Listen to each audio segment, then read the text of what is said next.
Again, the latest track for Harvey shows it moving into the northwest Louisiana area, at least the eastern part of that storm, later on this week.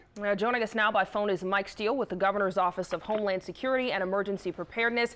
And Mike, when we spoke with you Friday, you said emergency response leaders would be meeting them to talk about some preparations. Kind of tell us what you guys spoke about in those meetings if you can, and thanks for joining us. Hey, good morning. So I guess our activity over the weekend, a lot of it centered on providing what assistance we could to Texas. Texas is one of our strongest partners when it comes to dealing with any emergency here in our state. And so we're trying to return the favor to them in their time of need. But what we're balancing is trying to make sure that we provide what we can, but then keeping enough resources back home because we kind of saw this track developing, over the end of last week. And now it looks like it's going to be kind of holding to that track. So we need to be prepared here, but that was kind of the focus of the work over the weekend. And Mike, I assume your biggest concern right now is for Southwest Louisiana because it is so close to where that storm's going to be making its next track going up.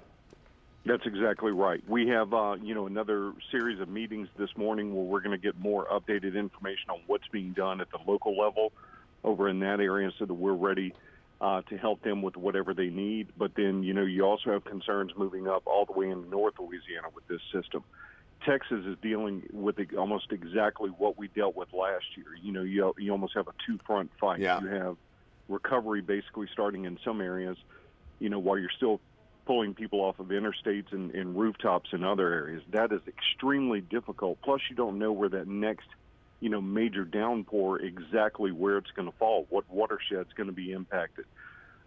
Hitting on kind of what you guys were talking about, when you're dealing with a disaster of this magnitude now, just with what's going on in Texas, much less what we get hit with here in Louisiana, we're going to need volunteers and everybody helping out, faith-based groups, the whole works. I saw a briefing this morning with FEMA Director Brock Long where he was talking about new resources that FEMA is going to be using where you can sign up your organization on their websites to get involved. And it's important to have that work coordinated because we saw that after Katrina. You had a lot of people rushing in from all over the country, but at the time it wasn't really coordinated to know where they need to go or what they need to do. So they're trying to take advantage of the technology out there to help us get that accomplished. Yeah, and that's one of the big lessons we learned in Katrina. Mike, thank you very much. Appreciate the update.